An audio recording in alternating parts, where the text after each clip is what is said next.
नमस्कार, एनटिभी कोहलपुर समाचारमा स्वागत छ। म दुर्गा भट्ट। सुरुमा प्रमुख समाचार। दाङमा छाडा पशु चौपाएका कारण सवारी दुर्घटनाको जोखिम बढ्दै। छाडा पशु व्यवस्थापनका लागि मासिक तलबसहित 3 जना ग्वाला नियुक्त। दार्चुलामा तुइन तर्दा बेपत्ता भएपछि घटनाको छानबिन जारी। भारतीय अधिकारीहरू समेतको टोली घटनास्थलको अनुगमन र सूचना सङ्कलनमा। डडेलधुराका किसानहरूको बाली बिमा प्रतिको रुचि नै हट्यो। बाली बिमा प्रक्रिया झन्झटिलो भएको कृषकको भनाई। चीनले 2 अर्ब डोज कोरोना विरुद्धको खोप विश्वलाई सहयोग दिने। महामारी विरुद्धमा विश्व नै एक भएर लड्नुपर्ने राष्ट्रपति सी जिनपिङको भनाई। र नेपाली राष्ट्रिय पुरुष फुटबल टिमले भारतको राष्ट्रिय टिमसँग 2 मैत्रीपूर्ण खेल खेल्ने। दुवै खेल नेपालमा भदौ 17 र 20 गते हुने। समाचार अब विस्तारमा। सर्वोच्चको फैसलापछि कर्णाली सरकार सञ्चालन गणितीय रूपमा सुरक्षित। लुम्बिनीमा सांसदलाई बन्धक बनाएको आरोप के हो? के भन्छ त नेकपा एमाले? कोरोना संक्रमण बढ्दै गइरहेको छ। तेस्रो लहरको तयारीबारे कैलालीका नागरिकको सुझाव के छ? लगायतका खबर त छन् नै, तर आज शुक्रबार। सुरु गरौँ न्युज ट्रेन्डबाट। नेपाली समाजमा छोराहरूले बा-आमाको काजक्रिया गर्नुपर्ने परम्परागत मान्यता छ, जसलाई महिलामाथिको विभेदका रूपमा कतिपयले अर्थ्याउने गरेको पनि पाइन्छ। तर नवलपरासीका 2 किशोरीले राम्रो कर्मका लागि सामाजिक संस्कारलाई परिवर्तन गर्नुपर्ने भन्दै आफ्नी आमाको काजक्रिया आफैले गरेका छन्। 2061 सालमा लीलबहादुर सुनारसँग अन्तर्जातीय प्रेम विवाह गर्नुभएकी तिलसरा राणा सुनारको मृत्युपछि 2 छोरीहरू अहिले क्रिया बसिरहेका छन्। समाजमा अझै पनि छोराले मात्र बा-आमाको काजक्रिया गर्नुपर्छ भन्ने मान्यतालाई चिर्दै नवलपरासी जिल्लाका 2 दिदीबहिनीहरूले आफ्नी आमाको काजक्रिया गरेका छन्। नवलपरासी जिल्लाको सुनवल नगरपालिका वडा नम्बर 13 सूर्यबस्तीका 2 किशोरीहरूले राम्रो कामका लागि रीतिरिवाज र संस्कारले नछेक्ने भन्दै सामाजिक संस्कारलाई परिवर्तन गर्न अहिले आफ्नी आमाको काजक्रिया गरेको बताएका छन्।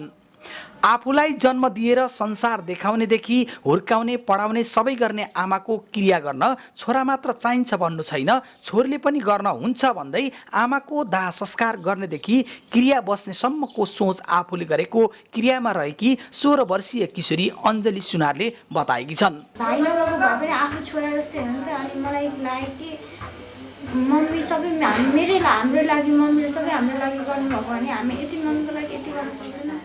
सामाजिक मूल्य र मान्यतालाई चिर्दै समाज परिवर्तनका लागि आमाले अन्तर्जातीय प्रेम विवाह गरेर एउटा उदाहरणीय कार्य गरेको बताउँदै आफूले पनि समाजमा जनचेतना दिन सकिने र आमाको आत्माले शान्ति पाउने आशामा क्रियामा बसेको छोरी अन्जु सुनारको भनाइरहेको छ। हाम्रो मम्मीले इन्टरकास्ट म्यारेज गरेर यो कास्ट सानो त के अरे ठुलो सानो हुँदैन भन्ने जस्तो चेतना फैलाइदिनु भयो।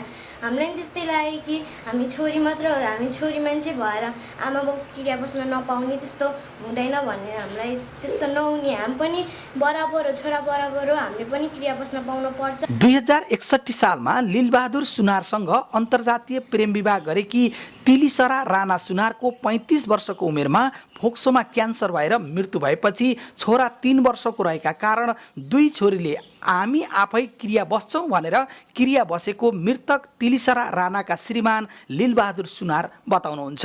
मेरो लागि जति दुःख भए पनि समाजको लागि एउटा उदाहरण र चेतनाको लागि फैलाउने काम गरे मेरो छोरीहरूले। यसमा म खुसी नै छु। गत साउन 11 गते तिलीसराको मृत्यु भएपछि क्रिया बसेकी 16 वर्षीय छोरी अञ्जली सुनार कक्षा 10 र अन्जु सुनार कक्षा 9 मा अध्ययन गर्ने विद्यार्थी हुन्। सुनवलका यी 2 किशोरीले आफ्नै आमाको क्रिया अरूलाई गर्न नदिने भन्दै आफैले गरेपछि समाजका व्यक्तिहरू समेत दङ्ग परेका छन्। अब आमा बाबु सानो छ, अब आमाको लागि छोरीहरूले आफ्नो आमाको क्रिया त उम्काउन सकिन्, बाहिरी मान्छे खोजेर राख्न परेन। समाजलाई देखाउनको लागि र आफ्नो कर्तव्य पुरा गर्नको लागि पनि उनीहरू बसे एकदम राम्रो भयो। आगामी दिनहरूमा अरू पनि परिवारहरूमा कुनै पनि छोरा छैन भनेर चिन्ता नलिनु, छोरीले पनि छोरा बराबरको काम गर्न सक्छ। हिन्दू धर्म संस्कार अनुसार मृत्यु संस्कारमा आफ्नो छोराले नै काजक्रिया गर्नुपर्ने र छोरा नभए भाइ खलकको छोराले काजक्रिया गर्ने संस्कार विरुद्ध छोरीले पनि यसरी काजक्रिया गर्न सुरु गरेपछि समाज परिवर्तनमा यसले पक्कै पनि एउटा सन्देश प्रवाह गर्नेछ। उस्माकर ढकाल, लुम्बिनी प्रदेश, पश्चिम नवलपरासी। गाउँ सहर तथा सडकमा छाडिएका छाडा पशु चौपाएका कारण धेरैले हैरानी बेहोर्नु परेको छ। किसानको बाली नाली खाइदिनेदेखि बाटो छेक्ने गर्दा सवारी दुर्घटनाको जोखिम समेत बढेको छ। तर दाङको गढौवा गाउँपालिकाले भने छाडा पशु चौपाएको व्यवस्थापनको लागि मासिक तलब दिने गरी 3 जना ग्वाला नियुक्त गरेको छ। 3 वर्ष अघि गढौवा गाउँपालिकामा छाडा पशु चौपाएले किसानले लगाएको धान, गहुँ, मकै लगायत तरकारी खाइदिन थाले। गाउँपालिकालाई छाडा पशु चौपाएको व्यवस्थापन गर्न जनस्तरबाट दबाब पर्यो। त्यसपछि छाडा पशु चौपाएको व्यवस्थापनको लागि गौशाला बनाउने र त्यसमा कर्मचारी नियुक्त गर्ने योजना बन्यो। यो योजना अनुसार 3 जना व्यक्तिलाई गाईको रेखदेख गर्न मासिक 14,000 रुपियाँ तलब दिने गरी ग्वालामा नियुक्त गरिएको हो। छाडा पशु चौपाएको व्यवस्थापन भएपछि हिजो आज गढौवामा छाडा पशु चौपाया देखिन छाडेका छन्। सबै मतलब गाउँपालिकाले गौशालामा लगिसकेका छ। मतलब अब 2-4वटा यताउता आयो भने त्यो पनि अब खेरखार पारेर लगेर त्यही। गाउँपालिकाले नियुक्त गरेका व्यक्तिको मुख्य काम भनेकै छाडा पशु चौपाएको व्यवस्थापन गर्ने हो। उनीहरू बिहान 6 बजेदेखि बेलुकासम्म गाईकी सेवामा खटिने गरेका छन्। गाई रेखदेख गरे बापत मासिक आउने तलबले घर खर्च पनि चलेको छ भने अर्कोतर्फ गाईको सेवा गर्न पाएकोमा खुसी छन्। यो गढौवा गाउँपालिकामा अनि गाई धेरै छाडा भएर अनि हामीलाई गढौवा गाउँपालिकाले अरूको हानि नोक्सानी नहोस् भनेर हामीलाई ग्वाला लगाएर अनि गाई चराउन लगाएको। अनि अरूको नोक्सान भइरहेको थियो, धेरै नोक्सान भएर क्षतिपूर्ति भइरहेकोले हामीलाई अनि ग्वाला 3टा ग्वाला राखेर अनि गाई चराउन लगाएको। गाउँपालिकाले तलब दिएर हामीलाई गाई चराउन लगाएको। गढौवा गाउँपालिका वडा नम्बर 6 मनिकापुरमा स्थापना गरिएको गौशालामा छाडा छोडिएका 240 पशु चौपाया छन्। सुरुमा 75 गाईबाट सुरु भएको यो गौशालामा छाडा छोडिएका गाई गोरुको सङ्ख्या थपिने क्रम छ। तर गौशालामा हिलो बढी भएका कारण गाईहरूलाई बस्न समेत असजिलो छ। गौशालामा पूर्वाधार थप गर्न पालिकासँग अनुरोध गरेको गौशाला व्यवस्थापन समितिका अध्यक्ष उमाकान्त सुवेदीले बताउनुभयो। गढौवा गाउँपालिकाले गौशाला व्यवस्थापनको लागि बजेट उपलब्ध गराउने भएको छ। लुम्बिनी प्रदेश सरकारसँग अनुरोध गरे पनि बजेट नपरेपछि गाउँपालिकाले आफ्नै स्रोतबाट गौशाला व्यवस्थापन गर्ने भएको हो। छाडा गाईलाई नियन्त्रण गर्न भन्दा छाडा गाईलाई व्यवस्थापन गर्ने गरी गाउँपालिकाले आफै जिम्मेवारी लिएर त्यसको हेरविचार गर्नको लागि कर्मचारी राखेर अगाडि बढ्यो भने दीर्घकालीन रूपले बढ्न सक्छ भन्ने मलाई लाग्यो। छाडा पशु चौपाया व्यवस्थापन गर्न नसक्दा धेरै स्थानीय सरकारले हैरानी भोग्नु परेको छ। तर अन्य ठाउँका लागि गढौवा गाउँपालिकाले छाडा पशु चौपाया व्यवस्थापनको लागि अपनाएको विकल्प उपयोगी हुन सक्छ। दशरथ घिमिरे, नेपाल टेलिभिजन, राप्ती उपत्यका, देउखरी, लुम्बिनी प्रदेश, दाङ। फ्लोर क्रस गरेर कर्णालीका मुख्यमन्त्री महेन्द्र बहादुर शाहीलाई विश्वासको मत दिएका एमालेका 4 सांसद पदमुक्त भएसँगै सत्ता सञ्चालनमा सहज भएको छ। सर्वोच्च अदालतको फैसलाले कर्णालीमा राजनीतिक भुमरीमा पर्नुभएका मुख्यमन्त्री शाही र सत्ता साझेदार नेपाली कांग्रेसलाई सहज बनेको हो। गत वैशाख 3 गते कर्णालीका मुख्यमन्त्री महेन्द्र बहादुर शाही नेतृत्वको सरकार जोगाइदिन फ्लोर क्रस गर्ने एमालेका 4 सांसद पदमुक्त भएसँगै सरकार सञ्चालनमा सहजता भएको छ। सांसदहरू प्रकाश ज्वाला, अमरबहादुर थापा, कुर्मराज शाही र नन्दसिंह बुढाले फ्लोर क्रस गरेर विश्वासको मत दिनुभएको थियो। अन्ततः गत सोमबार सर्वोच्चले सांसदहरूमाथि एमालेको कारबाही निर्णयलाई अन्तरिम आदेशबाट मान्यता दिएपछि 4 जना सांसद पदबाट मुक्त हुनुभएको हो। तर पदमुक्त सांसदहरूले सर्वोच्चको निर्णयलाई स्वीकार्दै कानुनी लडाईँ जारी नै रहेको प्रतिक्रिया दिनुभएको छ। हामीले दिएको रिट निवेदनको त फैसला भएको छैन नि त। हामीले जुन किसिमको यो वैधानिक कमिटी होइन, यो कमिटीले हामीलाई कारबाही गर्न पाउँदैन है भनेर जुन किसिमको हामीले रिट निवेदन दिएका छौँ, त्यो रिट निवेदनको अन्तिम फैसला आउन बाँकी छ। अहिले त अन्तरिम आदेशहरूको मात्रै बदर गरे। एउटा न्यायाधीशले अन्तरिम आदेशको कारणले हुन्छ गर्न पाइन्छ पुनर्बहाली भन्यो, अर्को आदेशले यो गर्न पाइँदैन भन्यो। नेकपा एमाले संसदीय दलले सर्वोच्चको निर्णय विधि र प्रक्रिया अनुसार भएको भन्दै अदालतको आदेश स्वागतयोग्य ठहर गरेको छ। उनीहरू विरुद्ध नेकपा एमाले वैशाख 14 गते कारबाही गरेपछि प्रदेश सभाले चारैजनालाई पदमुक्त गरेको थियो। तर एमालेको केन्द्रीय कमिटीको 10औं महाधिवेशन आयोजक कमिटीले गरेको कारबाही नमिलेको भन्दै अदालतले गएको जेठ 27 गते सांसद पदमा पुनर्बहाली गर्न अन्तरिम आदेश दिएको थियो। अन्ततः सर्वोच्चले चारैजना सांसदलाई पदमुक्त गराएपछि एमालेले यस निर्णयलाई ऐतिहासिक मानेको छ। दलीय व्यवस्थामा, संसदीय अभ्यासमा, संसदीय परम्परामा र संवैधानिक व्यवस्था अनुसार दलीय मर्यादामा जुन खालको ढङ्गले सर्वोच्चबाट एक खालको फैसला आएको छ, मलाई लाग्छ फैसला स्वागतयोग्य नै छ। पार्टी र संसदको पदलाई धरापमा राखी फ्लोर क्रस गरेर मुख्यमन्त्री शाहीलाई काँध थापेका चारैजना सांसदलाई उपनिर्वाचनमा समेत जिताउने काङ्ग्रेस माओवादी गठबन्धनको तयारी छ। मुख्यमन्त्री शाहीलाई सत्ता सन्तुलन मिलाउन देखिएको समस्या अन्त्य भएको र झन्डै 17 महिना सत्ता सञ्चालनमा सहजता भएको नेकपा माओवादी केन्द्र संसदीय दलको निष्कर्ष छ।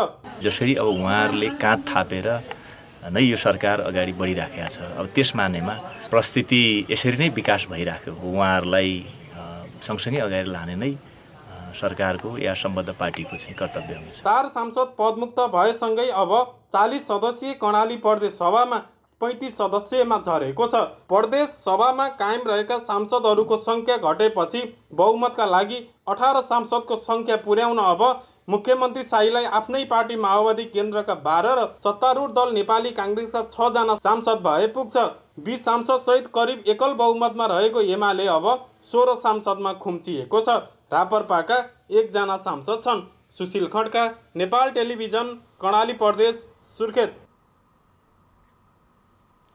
लुम्बिनी प्रदेश सभाकी सांसद विमला कुमारी खत्री ओलीलाई अपहरण गरेको भन्ने आरोपलाई नेकपा एमालेका प्रमुख सचेतक भूमिश्वर ढकालले झुटो आरोप भन्दै खण्डन गर्नुभएको छ। प्रदेश सांसद ओलीले पत्रकार सम्मेलन गरेर आफूलाई अपहरण शैलीमा बुटो ल्याएर मुख्यमन्त्री निवासमा बन्धक बनाएको आरोप लगाए। लगत्तै एमालेले पनि अपहरण र बन्धक बनाएको आरोप झुट्टा र गलत भएको बताएको हो। प्रमुख सचेतक ढकालले प्रदेश सांसद विमला ओली सुर्खेत चिह्नबाट निर्वाचित भएको र एमालेकै सदस्य रहेको चर्चा गर्दै ओली आफैले मुख्यमन्त्रीसँग भेट गर्ने इच्छा व्यक्त गरेपछि आफूसँगै लिएर आएको बताउनु भएको छ। यस्तै प्रदेश सरकारका प्रवक्ता बैजनाथ चौधरीले पनि स्वेच्छाले मुख्यमन्त्रीलाई भेट्न गएपछि अपहरण गरेको प्रचारबाजी गरेको बताउनुभयो। उहाँले प्रदेश सभा सदस्य विमला ओलीलाई कसैले करकापमा पारी मुख्यमन्त्री निवास नलगेको स्पष्ट पार्नुभयो। दार्चुलाको तुइन प्रकरणको सत्य तथ्य छानबिन तीव्र रूपमा भइरहेको छ। यसका लागि नेपाल सरकार गृह मन्त्रालयका उपसचिव जनार्दन गौतमको टोली 3 दिनदेखि घटनाको बारेमा अनुसन्धान गरिरहेको छ। एक साता पहिले साउन 15 गते दार्चुला जिल्लाको ब्यास गाउँपालिका वडा नम्बर 2 राप्ला मालका स्थानीय 33 वर्षीय जयसिंह धामी तुइन तर्ने बेला महाकाली नदीमा खस्न गई बेपत्ता भएपछि घटनाको छानबिन गर्न नेपाल सरकारले छानबिन समिति गठन गरेको छ। गृह मन्त्रालयका सहसचिव जनार्दन गौतमको संयोजकत्वमा बनेको 5 सदस्यीय छानबिन टोली साउन 19 गते मङ्गलबार साँझ घटनाको अनुसन्धान गर्न दार्चुला आइपुगेपछि 3 दिनसम्म घटनाको बारेमा टोलीले विभिन्न अनुसन्धान गरेको छ। बुधबार घटनाका प्रत्यक्षदर्शीहरूलाई घटनाको बारेमा सोधपुछ गरेपछि सोही दिन दार्चुला जिल्लाका सम्बद्ध निकाय, पत्रकार, मानव अधिकार कर्मी, राजनीतिक दल तथा जनप्रतिनिधिहरूसँग घटनाको बारेमा जानकारी लिइएको छ। बिहीबार भारतको धारचुला नगर पञ्चायत गसको स्थित तुइन लगाएको ठाउँमा भारतीय सीमा सुरक्षा बल एसएसपीका उच्च अधिकारीहरूसँगै घटनास्थलको अनुगमन गरिएको छ। त्यसैगरी शुक्रबार ब्यास गाउँपालिका वडा नम्बर 2 राप्ला माल स्थित घटनास्थल मलघट्याको अनुगमन तथा पीडित परिवारको अवस्था बुझेर टोली साँझ जिल्ला सदरमुकाम दार्चुला फर्किएको छ। अझै छानबिन टोलीले घटनासँग सम्बन्धित थप जानकारी तथा सूचनाहरू सङ्कलन गरेपछि मात्रै काठमाडौँ फर्किने गृह मन्त्रालयका सहसचिव एवं छानबिन समितिका संयोजक जनार्दन गौतमले जानकारी दिनुभयो। दार्चुला तुइन घटनाका बारेमा विभिन्न प्रतिक्रिया टिका टिप्पणी आइरहेका बेलामा नेपाल सरकारले घटनाको सत्य तथ्य छानबिन गर्नका लागि गृह मन्त्रालयका सहसचिवको नेतृत्वमा छानबिन टोली गठन गरेर अहिले छानबिन टोली घटनास्थलमा घटनाको सूक्ष्म अध्ययन गरिरहेको छ। हामी आशावादी छौँ टोलीले घटनाको सत्य तथ्य छानबिन गरेर बाहिर ल्याउनेछ। क्यामेरा पर्सन रमेश खत्रीसँगै नेपाल टेलिभिजनका लागि कृष्ण धामी, दार्चुला। समाचारको क्रम जारी नै छ। अहिलेलाई एकैछिनको विश्राम।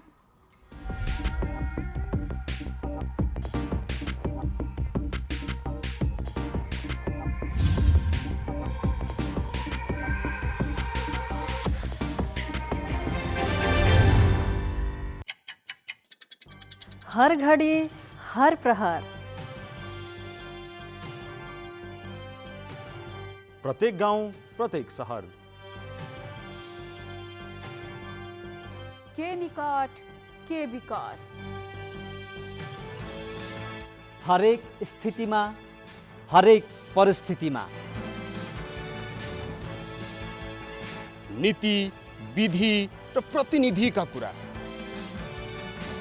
प्रकृति संस्कृति र प्रविधिका कुरा, हाम्रो समाचार, तथ्य, सूचना, निष्पक्ष विचार, हाम्रो अभिभारा, तपाईको सूचनाको अधिकार।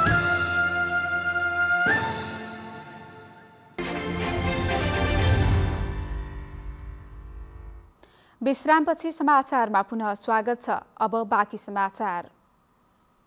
पछिल्लो 24 घण्टामा देशभर थप 3729 जनामा कोरोना संक्रमण पुष्टि भएको छ। सोही अवधिमा 25 जनाको मृत्यु हुँदा 1885 जना संक्रमण मुक्त भएका छन्। स्वास्थ्य तथा जनसङ्ख्या मन्त्रालयका अनुसार पछिल्लो 24 घण्टामा 15,675 जनामा नमुना परीक्षण भएको थियो। यो सँगै देशभर कोरोना संक्रमितको कुल संख्या PCR विधिबाट 7,10,509 र एन्टिजेन विधिबाट 76,080 जनामा संक्रमण पुष्टि भएको छ। संक्रमित मध्ये हालसम्म 6,65,548 पुगेको छ भने मृतकको कुल संख्या 10,019 पुगेको छ। हाल देशभर सक्रिय संक्रमित 34,942 जना रहेका छन् भने त्यसमध्ये भेन्टिलेटरमा 158 जना रहेका छन्। यस्तै आइसियुमा 732 जना रहेका छन्। सुदूरपश्चिम प्रदेशमा तेस्रो चरणको कोरोना विरुद्धको तयारी तीव्र गतिमा भइरहेको छ। अहिले आवश्यक स्थानमा भौतिक संरचना निर्माणदेखि स्वास्थ्य उपकरण जडानका कामहरू भइरहेको प्रदेश सरकारले जनाएको छ। स्वास्थ्य निर्देशनालय सुदूरपश्चिम प्रदेशको तथ्याङ्क अनुसार सुदूरपश्चिम प्रदेशमा 45,000 बढी कोरोनाका संक्रमित देखिसकेका छन्। पहिलो र दोस्रो चरणको कोरोनाले 500 बढीले ज्यान गुमाइसकेका छन्। केही दिन कोरोनाका संक्रमित देखिने दर कम भएकोमा अहिले पुनः प्रदेशमा कोरोना संक्रमितको संख्या बढ्दै गइरहेको देखिएको छ। यही बेला सुदूरपश्चिम प्रदेशका सामाजिक विकास मन्त्री लाल बहादुर खड्काले प्रदेश सरकारले तेस्रो चरणमा धनजनको क्षति बेहोर्नु नपरोस् भन्नका लागि अस्पतालमा बेड, उपकरण र अक्सिजनको परिपूर्तिका लागि काम भइरहेको बताउनु भएको छ। सेती अस्पतालमा पहिले बन्दै गरेको जुन भवन छ त्यसलाई एकदम तीव्र रूपले चाहिँ काम अगाडि बढाएको छ। त्यसलाई हामी सम्पन्न गरिरहेका छौँ। खास गरिकन बालबालिकालाई हुने गरिकन त्यो अस्पताललाई पनि व्यवस्थित गर्छौँ। हामी 50भन्दा बढी भेन्टिलेटर र आइसियुहरू यो क्षेत्रमा थप्छौँ। पहाडी अरू बाँकी सबै अस्पतालहरूमा पनि हामीले कम्तीमा 10 बेड कोभिडका लागि छुट्टै बनाउने, त्यो पनि बालमैत्री बनाउने र त्यहाँ भएका आइसियु र भेन्टिलेटरहरूलाई पनि सञ्चालन गर्ने गरिकन सबैलाई निर्देशन र बजेटको व्यवस्थापन हामीले गरिसकेका छौँ। र अहिले हाम्रो सबै अस्पतालहरूमा अक्सिजन प्लान्टको चाहिँ टेन्डर भइसकेका छ। सुदूरपश्चिम प्रदेशका धेरैजसो व्यक्तिहरू रोजगारीका लागि भारत जाने गर्दछन्। रोजगारीका लागि परदेश जानुभएका उहाँहरू दशैं तिहारमा हुलका हुल घर फर्किने सम्भावना बढी हुन्छ। यही बेला कोरोनाले गाउँघरमा भयावह रूप लिन सक्ने कुरालाई मध्यनजर गरेर प्रदेश सरकारले काम गरिरहेको सुदूरपश्चिम प्रदेश सामाजिक विकास मन्त्री खड्काले बताउनु भएको छ। नगरवास नगरपालिका र धनगढी उपमहानगरपालिकासँग मिलेर त्रिनगर दुधे बजार नाका र हिन्दत्व नगरपालिकासँग मिलेर गडचोकी नाकाको उसलाई जमिनलाई सम्याउने र त्यहाँ हामी अलिकति पक्की टाइपको स्ट्रक्चर बनाउँछौँ। त्यो त्यहाँ एउटा वेटिङ सेन्टर बनाउँछौँ। त्यहाँ हाम्रो हेल्थ डेस्क हुन्छ। सबै मान्छेहरूको अनिवार्य रूपमा स्वास्थ्य परीक्षण गर्छौँ र हाम्रा 2टा ठुला होल्डिङ सेन्टरहरू बनिरहेछ। पहिलो चरणको कोरोनाको संक्रमित देशसँगै प्रदेशमा बढ्दै जाँदा 3 तहकै सरकारले समन्वय गरेर भारतबाट र तेस्रो मुलुकबाट आएका नागरिकलाई क्वारेन्टाइन राख्ने व्यवस्था गर्यो। त्यो बेला क्वारेन्टाइन व्यवस्थित नहुँदा क्वारेन्टाइन नै कोरोनाको संक्रमणको थलो बन्न सक्ने डर बढ्यो। दोस्रो चरणको कोरोनामा सरकारले होम क्वारेन्टाइनलाई बढावा दिँदा कोरोनाको संक्रमण गाउँघरसम्मै फैलियो। विगतका कमजोरीलाई सुधार गरेर अब प्रदेश सरकारले अहिले विभिन्न स्थानमा भौतिक संरचना निर्माण, क्वारेन्टाइन निर्माण गर्नेदेखि लिएर अस्पतालहरूमा अक्सिजन र अन्य उपकरणको पनि व्यवस्था गरिरहेको जनाएको छ। निर्मला खडायत, नेपाल टेलिभिजन, सुदूरपश्चिम प्रदेश, कैलाली। पहिलो र दोस्रो चरणको कोरोना संक्रमण धेरै भएको सुदूरपश्चिमको कैलालीमा तेस्रो लहरसँग जुझ्न तयारीका लागि तपाईका सुझाव कस्ता छन् भनेर कैलालीका केही नागरिकलाई सोधेका छौं। हेरौं आजको आवाजमा।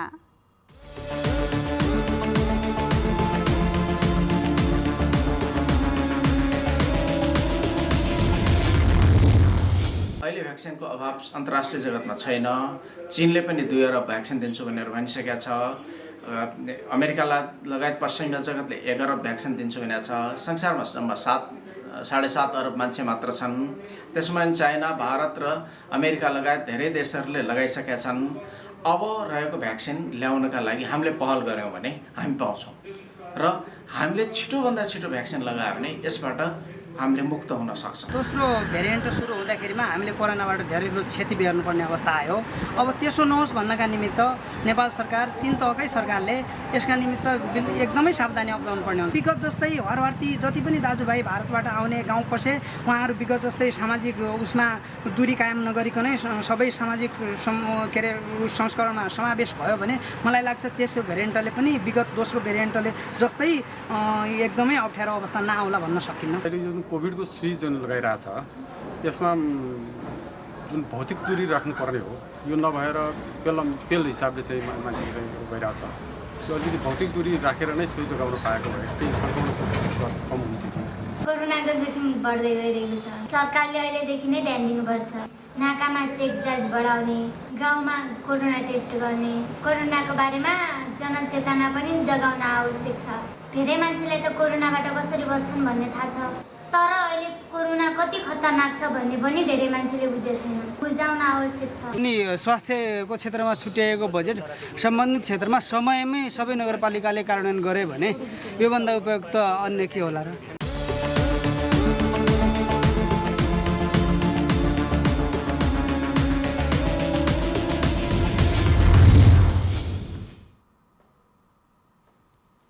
जिल्ला अस्पताल बाजुरा निमोनियाका बिरामीले भरिभराउ भएको छ। एक साता यता दैनिक 15 देखि 30 जनासम्म बालबालिका निमोनियाका बिरामी आउने गरेको अस्पतालका प्रमुख डाक्टर प्रकाश जोशीले बताउनुभयो। निमोनिया जस्तो लक्षण देखा परेका बच्चाहरूको अक्सिजनको सहारामा उपचार भइरहेको जिल्ला अस्पताल बाजुराका डाक्टर जोशीको भनाइ छ। हाल अस्पतालमा 13 बालबालिकाको उपचार भइरहेको छ। सबै बालबालिकामा निमोनिया भएको र तीमध्ये 1 जनामा कोरोना संक्रमण देखा परेको अस्पतालका सूचना अधिकारी निरपराज गिरीले जानकारी दिनुभयो। केही दिन अगाडि कोरोना हो कि भन्ने शंकामा जिल्ला अस्पतालमा भर्ना भएका 13 बालबालिकाको स्वाब संकलन गरी डोटी प्रयोगशालामा पठाउँदा 1 जनामा कोरोना पोजिटिभ देखिएको अस्पतालले जनाएको छ।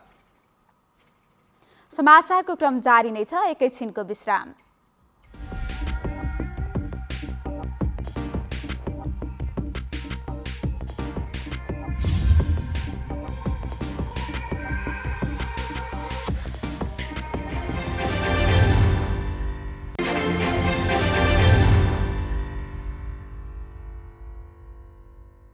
कोहलपुर हेर्दै हुनुहुन्छ। अब बाँकी समाचार। अब अन्तर्राष्ट्रिय समाचार।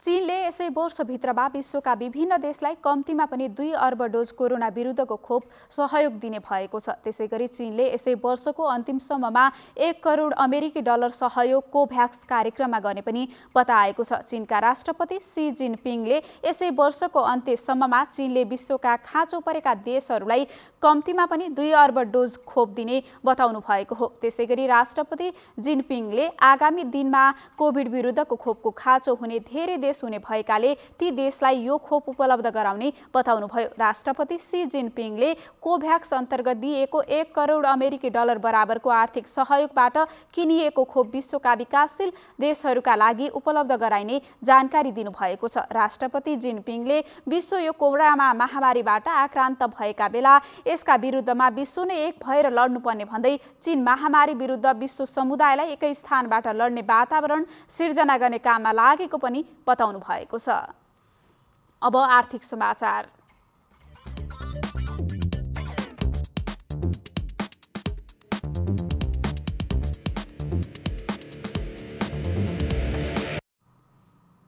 डडेलधुराका किसानले बाली बिमा गर्न छोडेका छन्। बाली बिमा बापतको रकम लिनका लागि प्रक्रिया झन्झटिलो हुनुका साथै बिमा गर्नका लागि पनि समस्या हुन थालेपछि पछिल्लो समयमा यहाँका किसानहरूले बाली बिमा गर्न छोडेका हुन्। बाली बिमा नगर्दा डडेलधुराका किसान वर्षेनी लाखौं मूल्यको क्षति बेहोर्न बाध्य भएका छन्। बालीमा विभिन्न किसिमको प्राकृतिक प्रकोपबाट हुने क्षतिको राहत पाउनका लागि बाली बिमा कार्यक्रम लागू गरिएको भए पनि बाली बिमा नगर्दा डडेलधुराका किसान वर्षेनी लाखौं मूल्य बराबरको क्षति बेहोर्न बाध्य भएका हुन्। बाली बिमा गर्दा क्षतिको 75% बिमाबाट पाइने गरेको भए पनि बाली बिमा नगर्दा यहाँका किसान वर्षेनी लाखौं रुपियाँ बराबरको क्षति बेहोर्न बाध्य हुने गरेका छन्। बाली बिमा नगरेकै कारण जिल्लामा व्यावसायिक रूपमै तरकारी खेती र अन्य अन्न बालीमा वर्षेनी विभिन्न किसिमको रोगका साथै असिना पानी हावाहुरी जस्ता प्राकृतिक प्रकोपका कारण क्षति हुने गरेको छ। बाली बिमा गर्नदेखि क्षति भएपछिको रकम लिनका लागि झन्झटिलो प्रक्रिया हुने गरेका कारण बाली बिमा गर्न छोडेको किसानहरू बताउँछन्। एकदमै झन्झटिलो छ। बिमाको रकम लिनलाई झन्झटिलो किसानको जस्तै कि अब 1 लाखको क्षति भयो भनेपछि 10 दिन हिँड्नुपर्ने, त्यसमा पनि अनि काम चाहिँ 1 महिनापछि ढिलो हुने आज हुन्छ। बाली बिमाका बारेमा किसानहरू जनचेतनाको कमीका साथै बिमा बापतको रकम लिने प्रक्रिया झन्झटिलो हुने भएकाले पछिल्लो समयमा बाली बिमा गर्ने किसानको संख्यामा कमी आएको कृषि ज्ञान केन्द्र डडेलधुराका प्रमुख रामचन्द्र भट्टले बताउनुभयो। झन्झटिलो जस्तो मान्छन्, भोलि क्लेम गर्दा झन्झटिलो भयो भन्ने पनि गुनासो यता गर्दा हामी सुन्छौँ। बाली बिमाका लागि 75% प्रिमियम किसानको र बाँकी नेपाल सरकारले दिने गरेको छ। प्रकाश बहादुर भाट, नेपाल टेलिभिजन, सुदूरपश्चिम प्रदेश, डडेलधुरा। अब खेलकुद समाचार।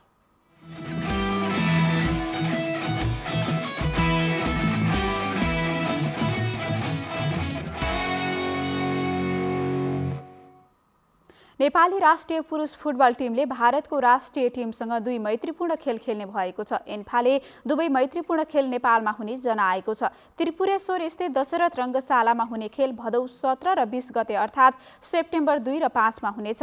नेपालले हालसम्म भारतसँग 19 खेल खेलेको छ, जसमा भारतले 13 खेल जितेको छ। नेपालले 2 खेल जित्दा 4 खेल बराबरीमा सकिएको छ। नेपालले पछिल्लो पटक भारतलाई 2013 को साफमा हराएको थियो। दशरथ रङ्गशालामा भएको खेलमा नेपालले भारतलाई 2-1 ले हराएको थियो। त्यसपछिको 5 भेटमा नेपालले 1 बराबरी खेल्दा अन्य खेल गुमाएको छ।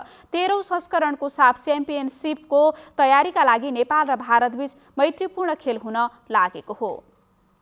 अब मौसम।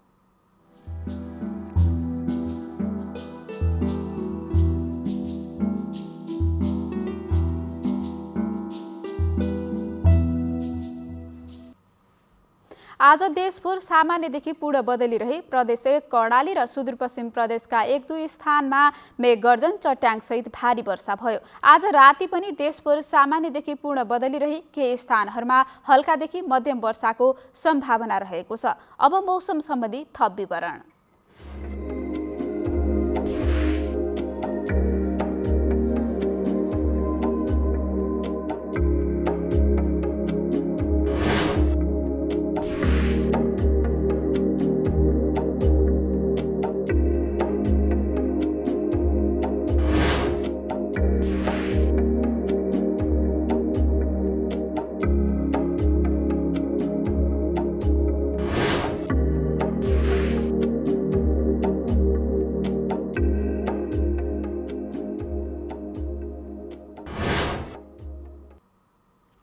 समाचारको अन्त्यमा प्रमुख समाचार पुनः एकपटक। दाङमा छाडा पशु चौपाएका कारण सवारी दुर्घटनाको जोखिम बढ्दै। छाडा पशु व्यवस्थापनका लागि मासिक तलबसहित 3 जना ग्वाला नियुक्त। दार्चुलामा तुइन तर्दा बेपत्ता भएपछि घटनाको छानबिन जारी। भारतीय अधिकारीहरू समेतको टोली घटनास्थलको अनुगमन र सूचना सङ्कलनमा। डडेलधुराका किसानहरूको बाली बिमा प्रतिको रुचि नै हट्यो। बाली बिमा प्रक्रिया झन्झटिलो भएको कृषकको भनाई।